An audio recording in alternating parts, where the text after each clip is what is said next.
নবীজি বলেছেন, যে ব্যক্তি আখিরাতের সফলতা অর্জন করতে চায় আল্লাহ রাব্বুল আলামিন তাকে দুইভাবেই সফলতা দান করবেন। কয়ভাবে? দুইভাবেই সফলতা আল্লাহ পাক দিবেন। নবী করিম সাল্লাল্লাহু আলাইহি ওয়াসাল্লাম বলেছেন, যদি কেউ দ্বীনের খাতিরে কোন একটি কাজ করার জন্য চিন্তা করে বা সমাধান করে, আল্লাহ পাক তাকে দুই দিকে সফলতা দিবেন, দুনিয়া এবং আখিরাতে, দুনিয়া এবং আখিরাতে। আর যদি দুনিয়ার কোন মুসলমান, দুনিয়ার কোন উম্মত, আল্লাহর হাবিবের উম্মত, আল্লাহর বান্দা যদি শুধু দুনিয়ার জন্য চেষ্টা করে, যদি শুধু দুনিয়ার জন্য, দুনিয়ার সফলতার জন্য চেষ্টা করে, আল্লাহর হাবিব বলেছেন তাকে সফলতা দিবেন মাত্র একটি সফলতা, তাকে দুইটা দেবে না, তাকে একটি সফলতা দিবে। একটি সফলতা হচ্ছে শুধু তার দুনিয়া, সে দুনিয়া চায়, তাকে দুনিয়া দেব, আখিরাত থেকে বঞ্চিত। তাহলে দ্বীনের ক্ষেত্রে যদি করেন আপনার সফলতা দুইভাবে হবে, ডবল হবে। আর যদি দুনিয়ার জন্য চিন্তা করেন শুধু সিঙ্গেল হবে, শুধু দুনিয়া। এখন দুনিয়ার মধ্যে আমরা শুধু সফলতা অর্জন করার জন্য চাই, কথা ঠিক কিনা ভাই?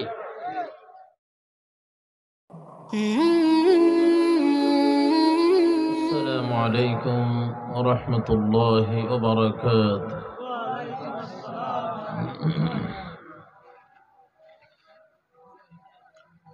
الحمد لله نحمده ونستعينه ونستغفره ونعوذ بالله من شرور أنفسنا ومن سيئات أعمالنا. من يهده الله فلا مضل له ومن يضلله فلا هادي له. ونشهد أن لا إله إلا الله وحده لا شريك له. ونشهد أن سيدنا وحبيبنا ومولانا محمدا عبده ورسوله الذي أرسله بالحق بشيرا ونذيرا وداعيا إلى الله بإذنه وسراجا منيرا. فقد قال الله تعالى في كلامه المجيد والفرقان الحميد: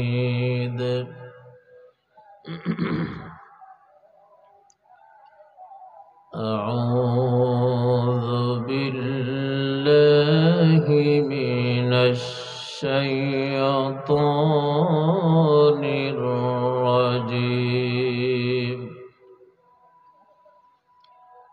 بسم الله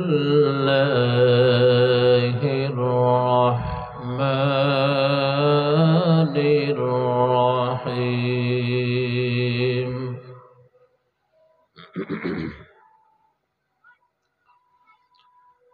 إن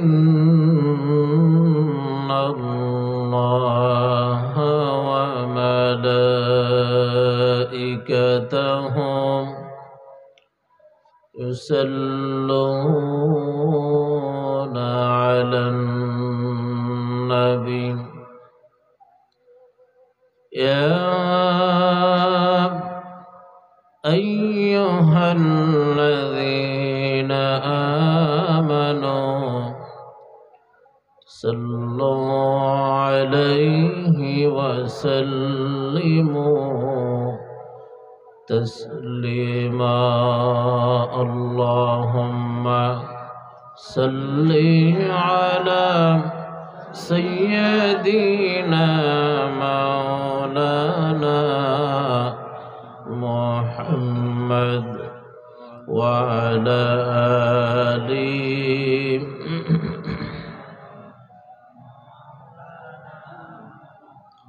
প্রাণ খুলে মোহাব্বতের সহিত পড়ি আল্লাহুম্মা সাল্লি আলা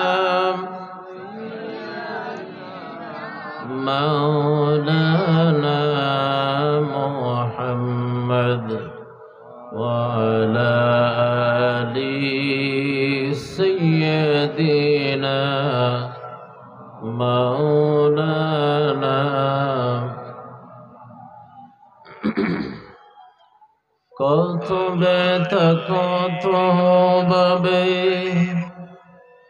সয়েছো যে তুমি, তোমারি কোনে লাল তায়েফের ভূমি।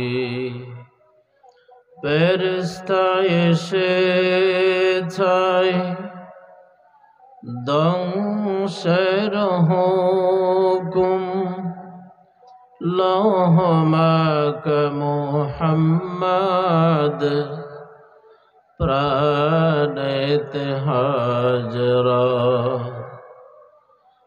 ও গো আল্লাহ ক্ষমা করো এ তায়েফ বাসী,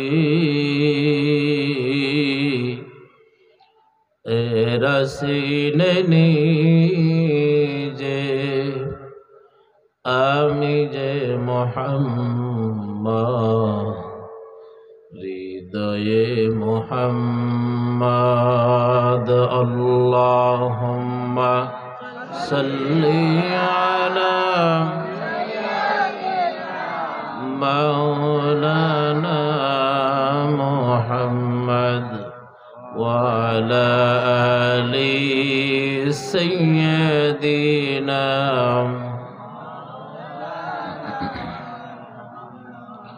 بلغ العلا بكماله كشف الدجى بجماله حسنت جميع خصاله صلوا عليه هنا يقولتم बुलबुल का तरम भी न हो, चमनदहर में गलियों का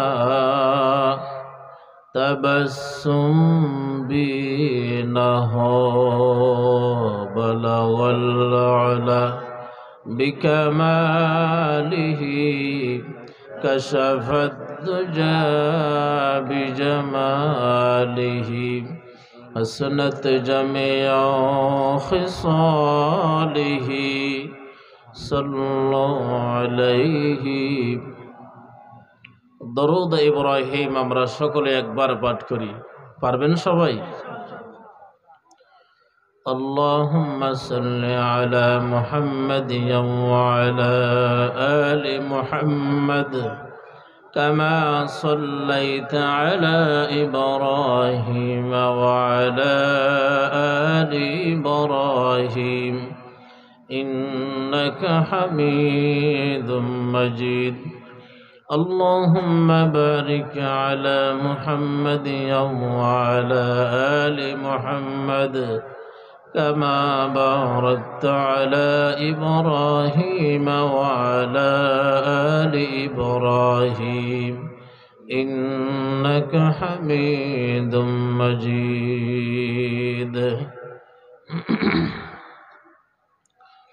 بسم الله الرحمن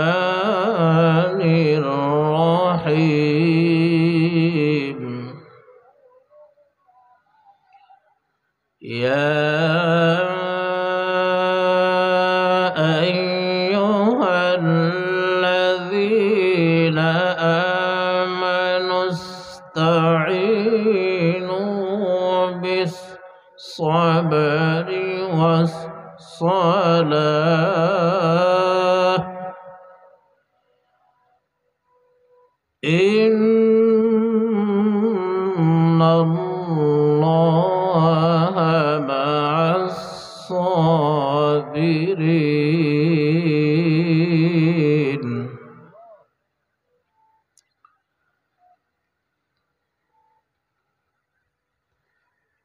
ولا تقولوا لمن يقتل في سبيل الله أموات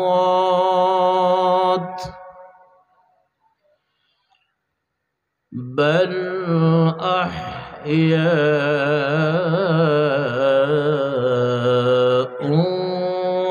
ولكن لا تشعرون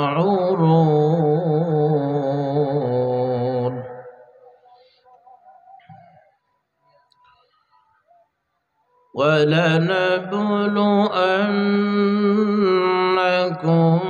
بشيء من الخوف والجوع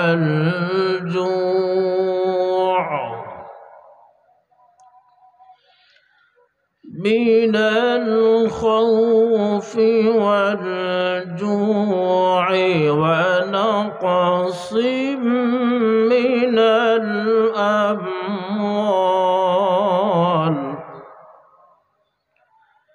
من الأموال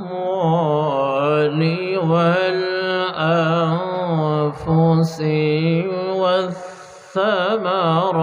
والثمرات وبشر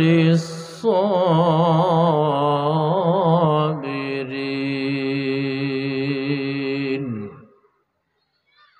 الذين إذا أصابتهم مصيبة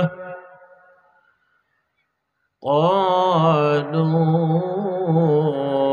إنا لله وإنا إليه راجعون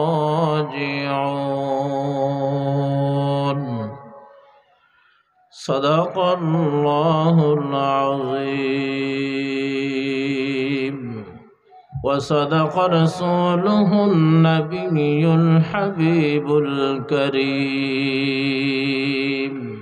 আল্লাহ পাকের কাছে বিনীত মস্তকে শুকরিয়ার সুজুদ পেশ করি।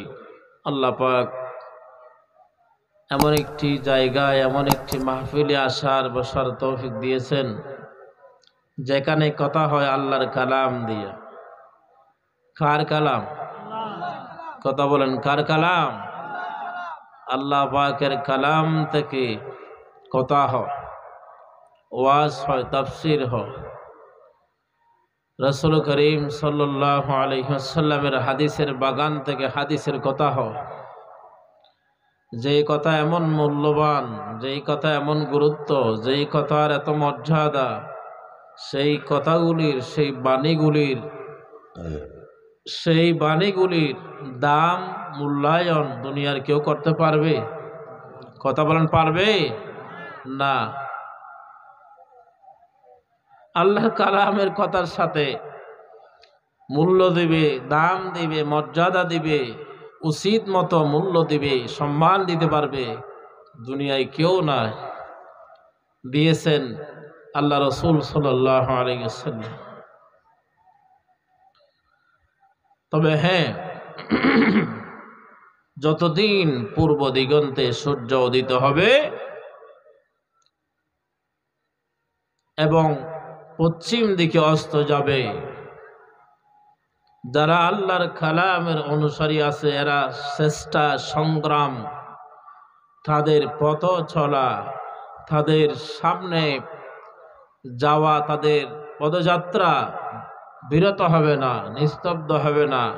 এরা সম্মান দেওয়ার জন্য চেষ্টা করবে, এরা কোরআনের সম্মান সমুন্নত রাখার জন্য সংগ্রাম করবে, জীবন বাজি রেখে। ঠিক কিনা বলেন? আমার বন্ধুগণ, আমি সূরা বাকারার সেখান থেকে কিছু আয়াত কারিমা, সূরা বাকারা থেকে আল্লাহ তাআলার কালামের যে সূরা ফাতিহার পরেই যে সূরাটি আছে, আমি সেখান থেকে আপনাদের সম্মুখে 153 থেকে 56 নম্বর আয়াত পর্যন্ত আমি তেলাওয়াত করেছি। আল্লাহ রাব্বুল আলামিন যদি তৌফিক দান করে তবে এই কালামে মজিদের তাফসীর করা এবং শেষ করা দুনিয়ার কারো পক্ষে সম্ভব হবে না। আয়াত থেকে কিছু সারমর্ম, কিছু কথা এই গোলাম থেকে যদি আল্লাহ পাক তৌফিক দান করে আপনাদেরকে দিতেই পারি এবং নিজের জীবনে আমলও করতে পারি, সেই তৌফিক কামনা করছি আল্লাহ পাকের পক্ষ থেকে। সুবহানাকা লা ইলমা লানা ইল্লা মা আল্লামতানা ইন্নাকা আনতাল আলিমুল হাকীম। সম্মানিত হাজিরিন, আপনারা কনকনে শীতের ভিতরে, আমি যখন গাড়ি দিয়ে আসতেছিলাম, আসলে খুবই ঠান্ডা, এই কনকনে শীতের ভিতরে আপনারা যে এসেছেন, আমরা সফলতা অর্জন করার জন্য এখানে এসেছি। সেই সফলতা কোথায়? কি দুনিয়ায় না আখিরাতে? এই সফলতা হচ্ছে আখিরাতে। কোথায়? কথা বলেন, কোথায়? আখিরাতে। নবীজি বলেছেন, যে ব্যক্তি আখিরাতের সফলতা অর্জন করতে চায় আল্লাহ রাব্বুল আলামিন তাকে দুইভাবেই সফলতা দান করবেন। কয়ভাবে? দুইভাবেই সফলতা আল্লাহ পাক দিবেন।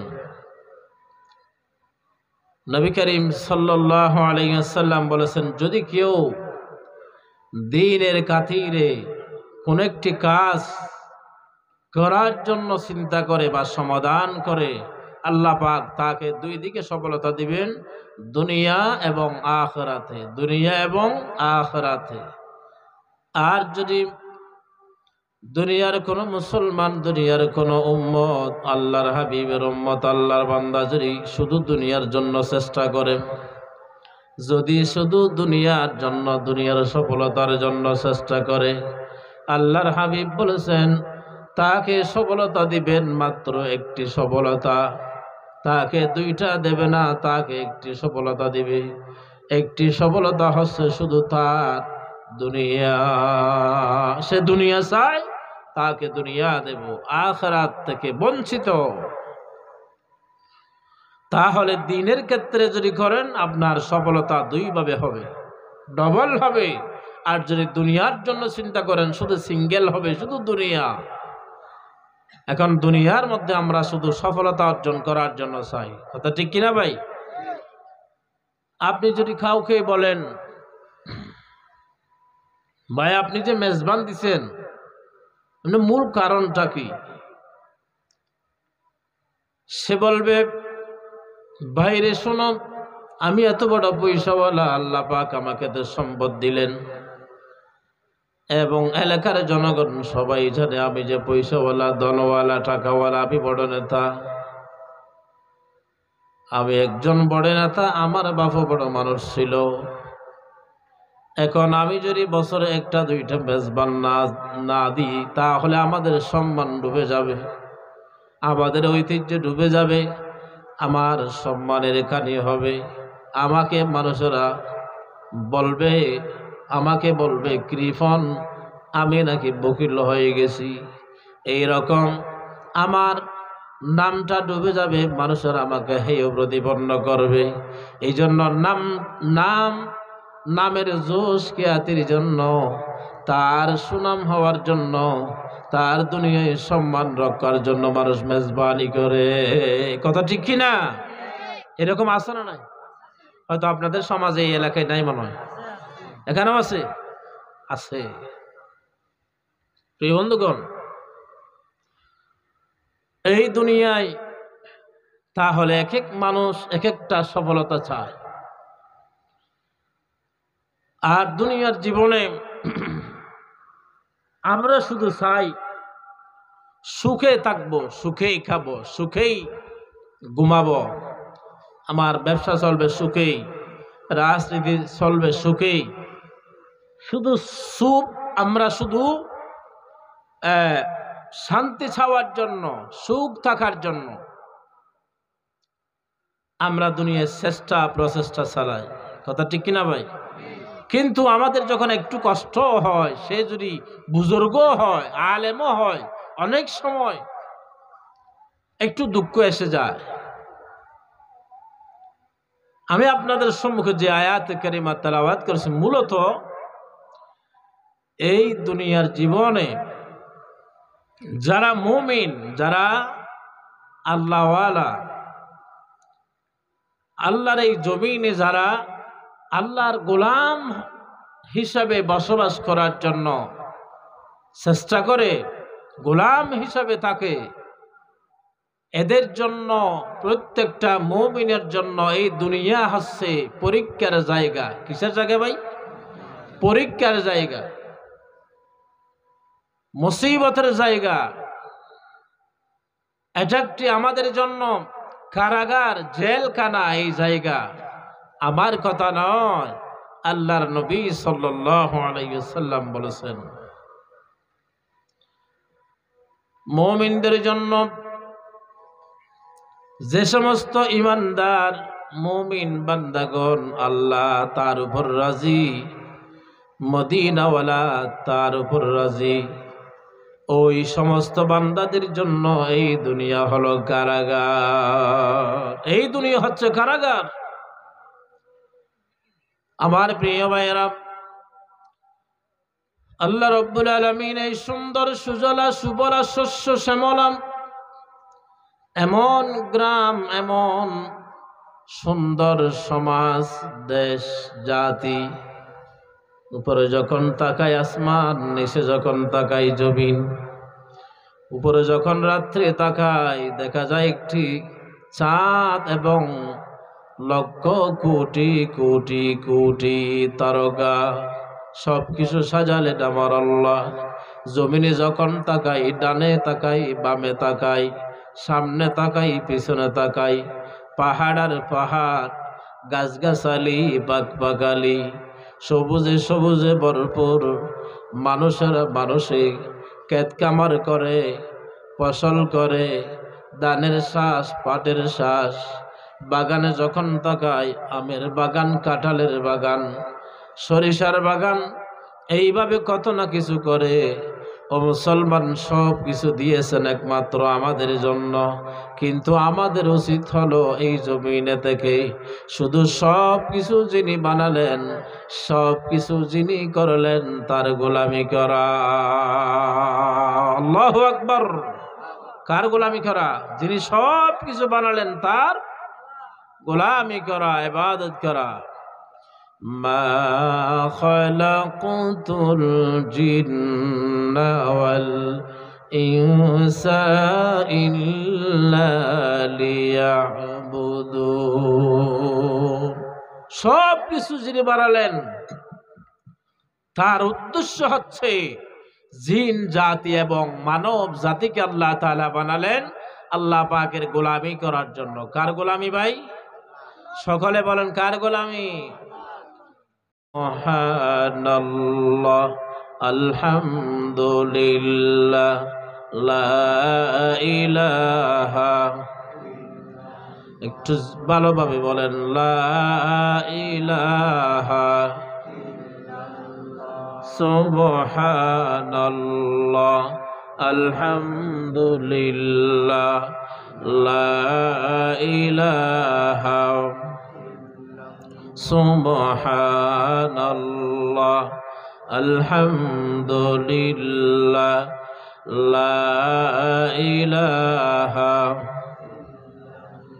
লা ইলাহা ইল্লাল্লাহু মুহাম্মাদুর রাসূলুল্লাহ সাল্লাল্লাহু। ভাই, আপনাদের জিকির করতে কি খারাপ লাগে? কথা বলেন, খারাপ লাগে? এই জিকির করলে পরে আপনার কলবটা মজবুত হবে, আপনার কলবটা ঈমানে মজবুত হবে, আপনার কলবে রসুলের ভালোবাসা পয়দা হবে, আপনার কলবে আল্লাহ পাকের ভালোবাসা পয়দা হবে, আপনার কলবে কোরআনের মহব্বত পয়দা হবে, আপনার কলবে আপনার অন্তরে ইসলামের ভালোবাসা জন্মাবে, আপনার কলবে আলেমদের ব্যাপারে আলেমদের জন্য ভালোবাসা আন্তরিকতা জন্মাবে। এই জিকিরের কারণে মানুষের রিজিক আল্লাহ পাক বৃদ্ধি করেন। এই জিকিরের কারণে মানুষের হায়াত বৃদ্ধি করেন। এই জিকিরের কারণে মানুষের দুর্দশা আল্লাহ পাক মুক্ত রাখেন। এই জিকিরের কারণে আল্লাহ পাক তার রুজি রোজগার তার রিজিক বাড়িয়ে দেন। জোরে বলেন সুবহানাল্লাহ। জিকির করবেন নি? وَسَبِّحُوهُ بُكْرَةً وَأَصِيلًا। বান্দারে, সকাল সন্ধ্যা আমার জিকির করো, আমার তাসবিহ পাঠ করো। কে বলেছেন? আল্লাহ সুবহানাহু ওয়া তাআলা বলেছেন। মুমিনদের গুণাবলীর ভিতরেও আল্লাহ পাকের মুমিন বান্দাগণ তারা বসে থাকে না, শয়নে স্বপনে জাগরণে কার জিকির করে? আল্লাহর জিকির করে। আমার বন্ধুগণ, বলতেছিলাম দুনিয়ার জীবনে মানুষ শুধুমাত্র সুখ শান্তিতে থাকার জন্য চেষ্টা করে। যেখানে আছে, যে পানের দোকানদারি করে সে চেষ্টা করে ভালো থাকার জন্য। যে বড় দোকানদার সেও চিন্তা করে আমি একটু ভালো থাকার জন্য। যিনি আলেম সেও মনে করে আমি একটু ভালো করে থাকার জন্য। যিনি বিদেশে প্রবাসে যিনি টাকা কামায়, নিজের বউ বেটি এবং মা ছেলে ভাই ব্রাদার আত্মীয় স্বজনকে ঘরে রেখে বিদেশ গিয়ে টাকা কামায়, সেও চায় কত পরিশ্রম করে একটু ভালো করে থাকার জন্য। কিন্তু মাঝে মাঝে এইরকম যে হয়, মানুষ বিপদে পড়ে, মানুষের রোগ সুখ হয়, মানুষের দোকানে আগুন লাগে, মানুষের দোকানপাট চুরি করে এবং ট্রলার ডুবে যায়, মাল সামানা বিনষ্ট হয়ে যায়, ফল ফসল বিনষ্ট হয়ে যায়, নিজের ঘরের মধ্যে আগুন ধরেছে। অনেক সময় দেখা যায় নিজের ছেলে মারা গেছে, অনেক সময় দেখা যায় গাড়ি অ্যাক্সিডেন্ট করেছে। এরকম হয় কিনা? ও দুনিয়ার মানুষেরা শুনেন, এইরকম যদি হয়, আপনি যদি মুসলমান হয়ে থাকেন, আপনার ভিতরে যদি ঈমান থাকে, আপনাকে দৃঢ়ভাবে বিশ্বাস করতে হবে যে আমার তাকদীরের ফয়সালা আল্লাহ রব্বুল আলামিন আমাকে ঈমানদার হিসেবে পরীক্ষা নিরীক্ষা করে। আল্লাহু আকবার। কে পরীক্ষা করে? আল্লাহ পাক পরীক্ষা করে। আল্লাহুম্মা সাল্লি আলা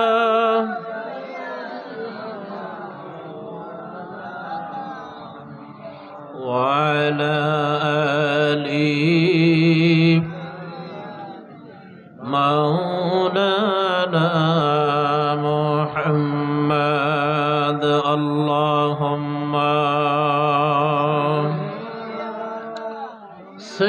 সাইয়্যিদিনা মাওলানা মুহাম্মাদ ওয়া আলা আলি সাইয়্যিদিনা।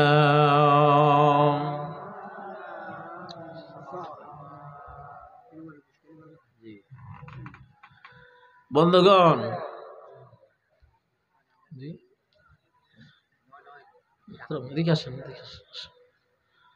আলহামদুলিল্লাহ, মুরব্বিয়ানে কেরাম ওলামায়ে কেরাম মঞ্চে বসলে এমনিতেই সুন্দর লাগে।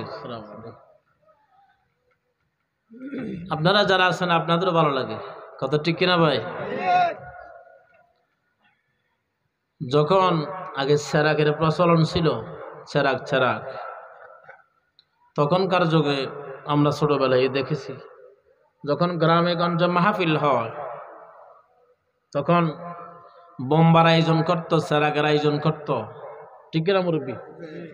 আগে ছিল। এখন যখন লাইটিং এর ব্যবস্থা হয়, কারেন্টের আলো ভালো লাইট যখন দেয়, যারা শ্রোতা আছে তাদেরও ভালো লাগে, যারা বক্তা আছে তাদেরও ভালো লাগে, যিনি আয়োজন করেন তারও ভালো লাগে। তো এই লাইটের মতো জাতির আলেমরা, উম্মতের আলেমগণ হচ্ছে, ওলামায়ে কেরাম হচ্ছে জাতির জন্য লাইট। কথা ঠিক কিনা?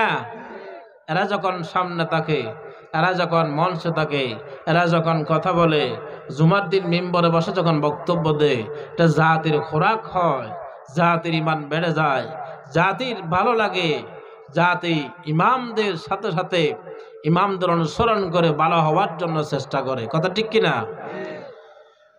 আমার প্রিয় ভাইরাম, যে সমস্ত ইমানদার আল্লাহর জমিনে বসবাস করে, তাদের উপরে যখন বালা মুসিবত আল্লাহ পাক দেন, তাদের উপরে যখন বালা মুসিবত আসে,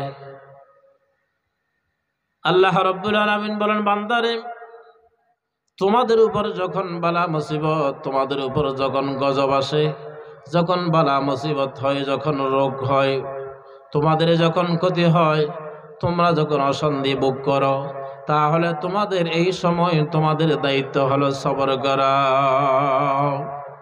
তোমাদের উচিত হলো, তোমাদের কর্তব্য হলো, তোমাদের করণীয় হলো ধৈর্য ধারণ করা। কি করা?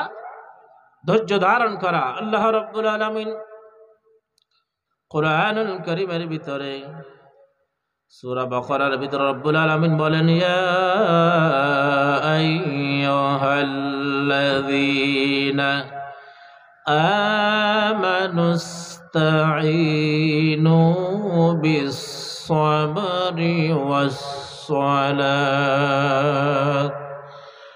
ইন্নাল্লাহা মা'আস-সাবিরিন।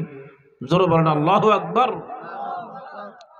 রব্বুল আলামিন ইমানদার যারা আছেন তাদেরকে ডেকে বলেন, ও ইমানদারগণ, তোমরা যখন তোমাদের যখন সাহায্যের প্রয়োজন হবে, আমি আল্লাহ পাকের দরবারে সাহায্য চাও, সবর এবং ধৈর্যের, সবর এবং সলাতের মাধ্যমে, অধৈর্য না হয়ে, পেরেশানি না হয়ে সবর করো, সাহায্য চাও ধৈর্যের মাধ্যমে, সবরের মাধ্যমে এবং সলাতের মাধ্যমে। আল্লাহ পাকের কাছে সাহায্য প্রার্থনা করো, ধৈর্য ধারণ করো এবং সাথে সলাত তুমি একটু আদায় করো। ফরজ তো আছেই, কিছু নফলীয় সলাত আদায় করে আল্লাহ পাকের দরবারে মুনাজাত করো। হাদিস শরীফে এসেছে, নবী করিম সাল্লাল্লাহু আলাইহি ওয়াসাল্লাম যখন কোন বিষয়ে, কোন অসুস্থতায় পড়ে যেতেন, কোন সমস্যার সম্মুখীন হতেন, নবী করিম সাল্লাল্লাহু আলাইহি ওয়াসাল্লাম ধৈর্যের পরিচয় দিয়ে সবর করে তাড়াতাড়ি সলাতে দাঁড়িয়ে যেতেন, নামাজে দাঁড়িয়ে যেতেন এবং আল্লাহ পাকের দরবারে হাত তুলে দোয়া করতেন। এই রকম অনেক নজির হযরতে আব্দুল্লাহ ইবনে মাসউদ রাদিয়াল্লাহু তাআলা আনহু, তিনি একদিন অসুস্থ হয়ে পড়লেন, সাথে সাথে তিনি আল্লাহ পাকের দরবারে ধৈর্য সহকারে সালাত আদায় করে দোয়া করলেন। এই হাদিসের ভিতরে বর্ণনা দিলেন, তিনি অসুস্থ হওয়ার পর যখন সালাত আদায় করলেন, দোয়া করলেন, আল্লাহ রাব্বুল আলামিন তার ওই অসুখকে অতি তাড়াতাড়ি ভালো করে দিলেন। আল্লাহু আকবার। অতি তাড়াতাড়ি ভালো করে দিলেন। মা আয়েশা সিদ্দিকা রাদিয়াল্লাহু তাআলা আনহা তিনি বর্ণনা দিলেন, আমি রাসূল পাককে দেখেছি, যে কোনো বিষয়ে যদি প্রয়োজন হয়, যে কোনো মুসিবত যদি ওনার সামনে আসে, কোন সমস্যার সম্মুখীন হলে আল্লাহর হাবিব দেরি করতেন না, অতি তাড়াতাড়ি সলাতের মধ্যে দাঁড়িয়ে যেতে। তাহলে এই আয়াত থেকে আমরা শিক্ষা নিব, যদি আমরা বিপদে পড়ি, মুসিবতে পড়ি, আমরা সাহায্য প্রার্থনা করব কার কাছে? সকলে বলেন কার কাছে? প্রত্যেক নামাজের ভিতরে, ফরজ নামাজ বলেন, নফল নামাজ বলেন, সুন্নত নামাজ বলেন, প্রত্যেকটা সলাতের ভিতরে প্রতিটা রাকাতে আমরা বলি ইয়্যাকা না'বুদু ওয়া ইয়্যাকা নাস্তাঈন। আয় আল্লাহ, তোমার কাছে তোমার ইবাদত করে এবং তোমার কাছে সাহায্য চাই। ইয়্যাকা না'বুদু ওয়া ইয়্যাকা নাস্তাঈন। নামাজে দাঁড়িয়ে আমরা আল্লাহ পাকের দরবারে ওয়াদাবদ্ধ করি, আমরা আল্লাহর কাছে আমরা ওয়াদা করি, আল্লাহ তোমার গোলামি করি এবং তোমার নিকট সাহায্য প্রার্থনা করি। মসজিদের ভিতরে আল্লাহ পাকের কাছে ওয়াদাবদ্ধ হলাম, আল্লাহ আমি তোমারই গোলামি করি, তোমার ইবাদত করি, তোমার কাছে সাহায্য চাই। এটা বলার পর মসজিদ থেকে বের হয়ে ঘন্টা খানিক পরে আমরা গ্রামীণ ব্যাংকে কিস্তি, গ্রামীণ ব্যাংক, আশা ব্যাংক, যত ব্যাংক আছে, এনজিও আছে, সেখানে গিয়ে আমরা সুদ দিব, আবার ওয়াদা করে সেখান থেকে আমরা ঋণ ছড়াই, ঋণ নিই, টাকা নিই। কথা ঠিক কিনা বলেন? আমরা কত দুর্ভাগা মুসলমান। আসরের নামাজ পড়লাম, মাগরিবের নামাজ পড়লাম, এশারের নামাজ পড়লাম, সেখানে আল্লাহর কাছে ওয়াদাবদ্ধ হলাম, সেখান থেকে বের হয়ে নেতার সামসামি করি টাকার জন্য। কথা ঠিক কিনা ভাই? বলেছি মনে হয়, আছে না নাই? দালালি করি, সামসামি করি, নতবা বিভিন্ন এনজিও থেকে সুদ দেব ওয়াদা করে আমরা ঋণ নেই, টাকা নেই। মুসলমান, আপনি যদি এই ওয়াদার ভিতরে থাকেন, আল্লাহ পাক যত বড় সমস্যা হোক না কেন আপনার এই সমস্যার সমাধান করে দিবে। আল্লাহু আকবার। আল্লাহ রাব্বুল আলামিন কোরআনুল কারীমের ভিতরে একই আয়াতের ভিতরে আল্লাহ পাক বলেন, ইন্নাল্লাহা মা'আস সাবিরিন। ও আমার বান্দা শোনো, তোমাদের ইমানদারের ভিতরে, তোমরা সবরকারের ভিতরে যে সমস্ত বান্দা সবর করো, ধৈর্য ধারণ করো, এরকম বান্দার সাথে আমি স্বয়ং আল্লাহ আছি। সুবহানাল্লাহ। সবরকারীদের সাথে আমার আল্লাহ পাক আছেন। আমার বন্ধুগণ, আপনার টাকার প্রয়োজন, সবর করেন, ইখতিয়ার করেন, দোয়া করেন, অপেক্ষা করেন, আপনার এই সমস্যা সমাধান হয়ে যাবে। আপনার ছেলের অসুখ, মেয়ের অসুখ, আপনার মেয়ের বিবাহ, আপনার ছেলের বিবাহ, যত বড় সমস্যায় আপনি পড়েন, নতবা যে রকম রোগ হোক না কেন, ধৈর্য সহকারে, দোয়া সহকারে সবর করেন, চেষ্টা করেন, আপনার এই সমস্যা আল্লাহ পাক মুক্তি দেবেন, আল্লাহ পাক সমাধান করবেন। ও মুসলমান, আল্লাহ পাক বলেন, ওয়াকাফা বিল্লাহি ওয়ালিয়া ওয়াকাফা বিল্লাহি নাসীরা। ও দুনিয়ার মানুষেরা শুনুন, আল্লাহ পাক বলেন, আমি তোমাদের জন্য উত্তম বন্ধু হিসাবে আমি আল্লাহ যথেষ্ট, আর তোমাদের জন্য উত্তম বন্ধু এবং উত্তম সাহায্যকারী হিসাবেও আমি আল্লাহ পাক যথেষ্ট। তোমার জন্য আমি যথেষ্ট। উত্তম বন্ধু হলাম আমার আল্লাহ, উত্তম বন্ধু হলো আমার আল্লাহ, উত্তম সাহায্যকারী হলো আমার আল্লাহ। তাহলে মুসলমান, আমাদের যে বদ অভ্যাস আছে, এই বদ অভ্যাস বাদ দিই। আমাদেরকে যদি মুসিবত আসে, আমরা যখন কোনো কিছুর প্রয়োজনের সম্মুখীন হই, আমাকে চিন্তা করতে হবে আল্লাহ পাক আমাকে পরীক্ষা করে। আল্লাহ রাব্বুল আলামিন আমাকে পরীক্ষা করেন, ঈমানের জাস্টিফাই করেন। ধৈর্য ধরতে হবে, সবর করতে হবে। আল্লাহ রাব্বুল আলামিন বলেন, বান্দারে,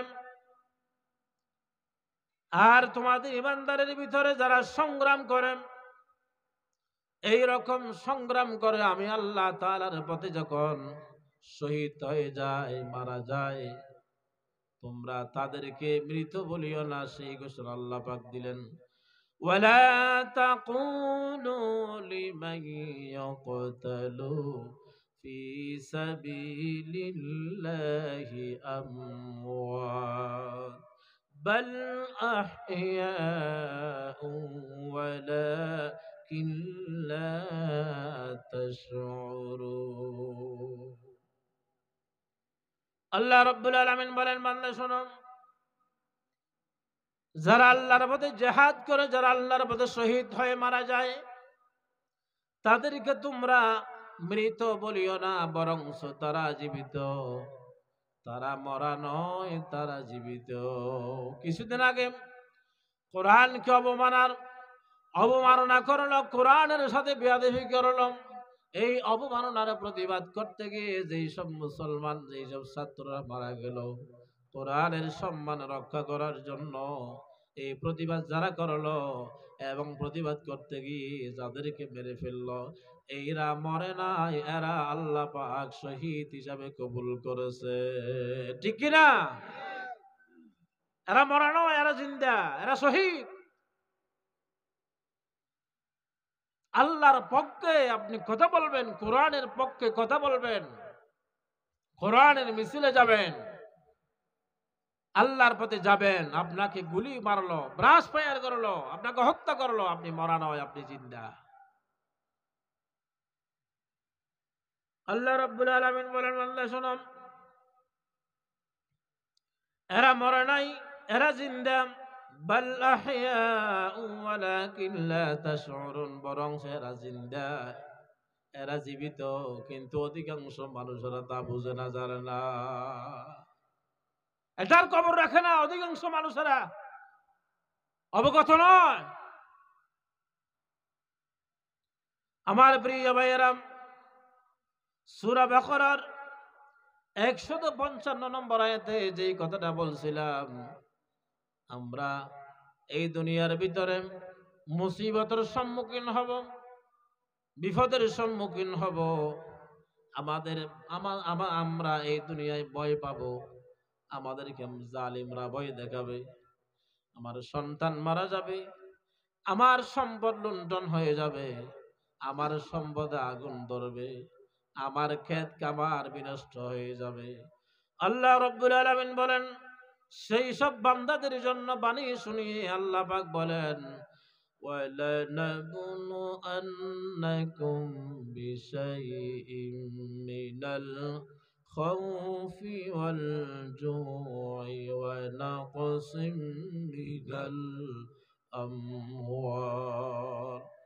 مِّنَ الْأَمْوَالِ وَالْأَنفُسِ والثمرات وبشر الصابرين।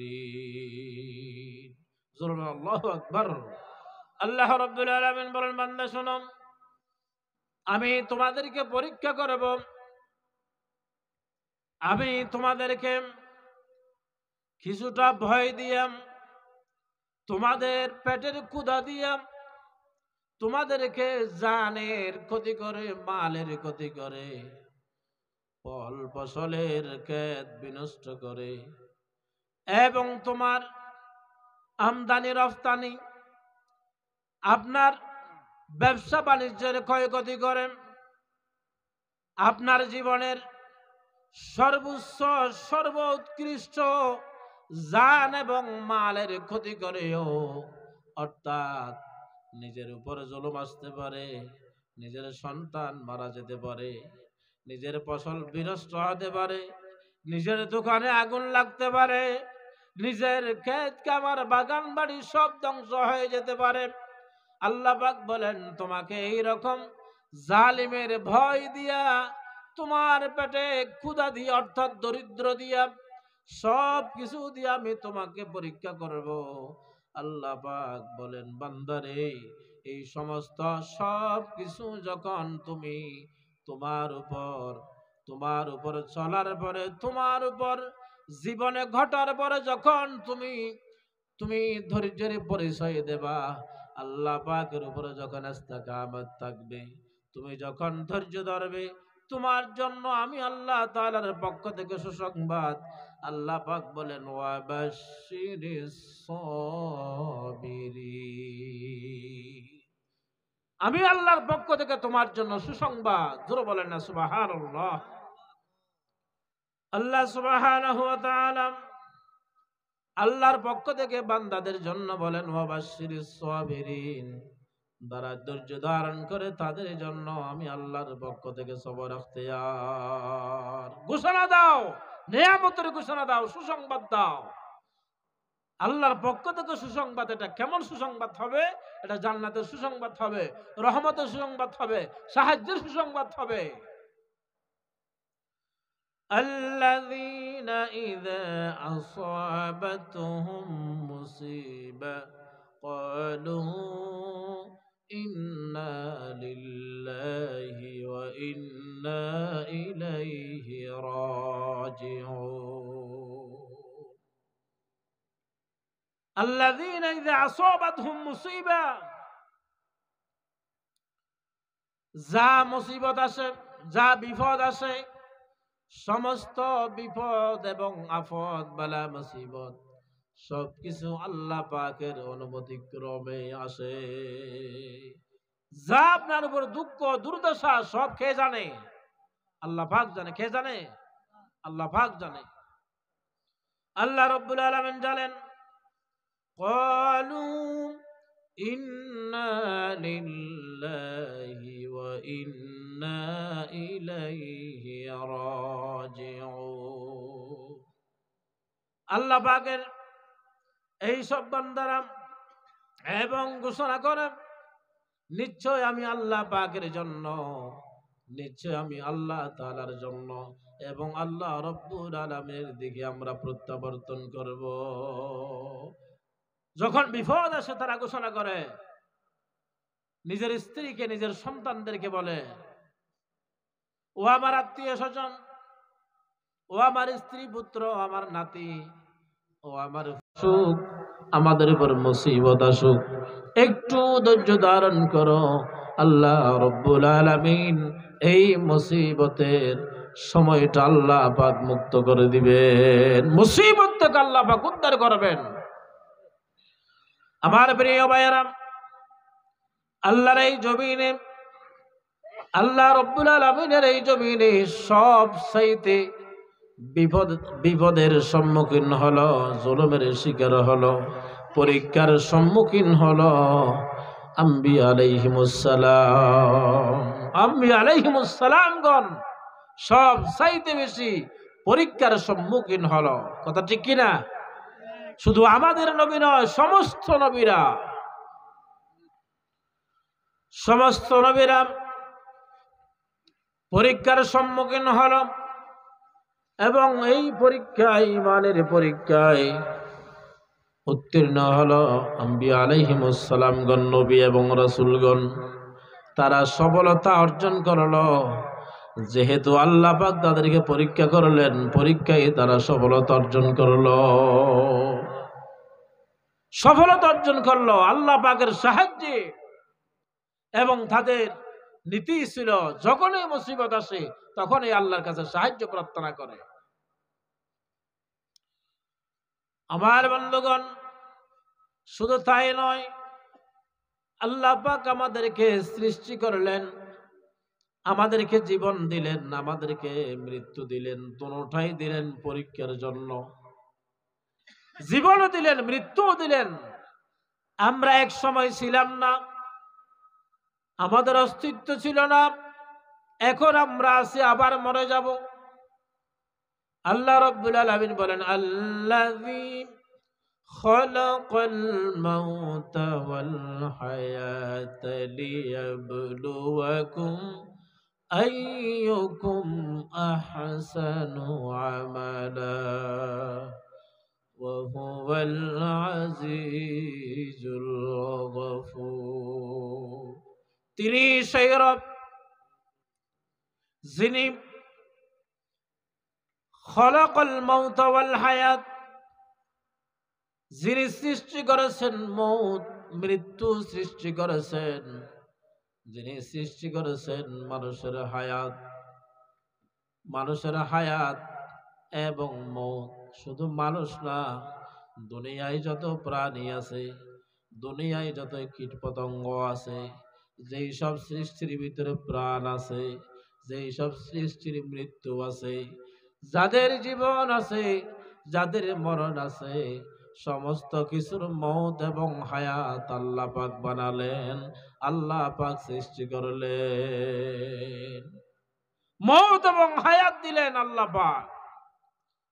কি জন্য দিলেন? আল্লাহ পাক বলেন, লিয়াবলুয়াকুম আইয়ুকুম আহসানু আমালা ওয়া হুয়াল আজিজুল গফুর। ও মানুষেরা, তোমাদের জীবনে কোন মানুষ, কোন আল্লাহর বান্দা ভালো আমল করে করে জিন্দাগানির ভিতরে তাকওয়া অর্জন করে, ইহসান অর্জন করে, ইসলাম অর্জন করে, কোরআনের জ্ঞান অর্জন করে, আমল করে করে, আল্লাহকে ভয় করে করে, আল্লাহর দিকে কে কতটুকু যেতে পারে, আল্লাহর দিকে কে কতটুকু গ্রহণযোগ্যতা অর্জন করতে পারে। এই জন্য আল্লাহ পাক বলেন, আমি মৃত্যু এবং জীবন এবং মৃত্যু দুটোটাই সৃষ্টি করলাম আমার বান্দাদেরকে জাস্টিফাই করার জন্য, আমার বান্দাদেরকে পরীক্ষা করার জন্য। ও আমার বন্ধুগণ, যেমন আপনি দেখেন, আগে আমরা কেউ ছিলাম না, আমাদেরকে আল্লাহ পাক জমিনে পাঠালেন, এখন আসি আবার থাকবো না। অর্থাৎ এই হায়াতের ভিতরে ভালো ভালো কাজ আমরা কয়জন করি, কতদিন করি, কত সময় করি, এটা আল্লাহ পাক আমাদেরকে পরীক্ষা করার জন্য জীবনে পাঠিয়েছে। ও আমার বন্ধুগণ, তাহলে আমাদের এই হায়াত কেউ 30 বছর পায়, কেউ 40 বছর পায়, কেউ 60 বছর পায়, কেউ 70 বছর পায়, কেউ পায় একদিন। কয়দিন? কথা বলেন না, কয়দিন? কেউ পায় একদিন, আর কেউ মরা আসে। আল্লাহু আকবার, আল্লাহু আকবার। অনেক সময় দেখা যায় মা ভালো আছে, সন্তান মারা যায়। অনেক সময় দেখা যায় সন্তান ভালো আছে, মা মারা যায়। অনেক সময় এমনও হয় নিজের কলিজার টুকরা সন্তানও মারা গেল, স্ত্রীও মারা গেল, স্বামী পাগল পারা হয়ে গেল। অবসলমান, এটা শিক্ষা আমাদের জন্য, এটা শিক্ষণীয় বিষয়, ঠিক কিনা বলেন? নিজের চোখের সামনে নিজের বাপ কালেমা পড়তে পড়তে মারা যায়, নিজের চোখের সামনে মা মারা যায়, নিজের চোখের সামনে স্ত্রী মারা যায়। এমনকি নতুন বিবাহ হলো, নতুন শাদী হলো, 2 দিন পরে 3 দিন পরে হয় স্বামী মারা যায়, নয় স্ত্রী মারা যায়। বোধ কেউ মনে করে হুজুর অসুবিধা নাই, নামাজ দোয়া দৈর্ঘ্যম তো, এরকম বলে না ভাই? কি বলে? নামাজ দোয়া দৈর্ঘ্যম, নামাজ দোয়া পরিগম। হুজুর বেশি দেরি লাগবে না, নামাজ ধরে ফেলবো, কোরআন ধরে ফেলবো, আসলে ভালো পথে চলতে হবে। হুজুর মাঝে মাঝে চিন্তা করি, কিন্তু আপনারা যা বলেন সব সত্য, দেখি দোয়া করেন মাসখানিকের ভিতরে সব ভালো করব।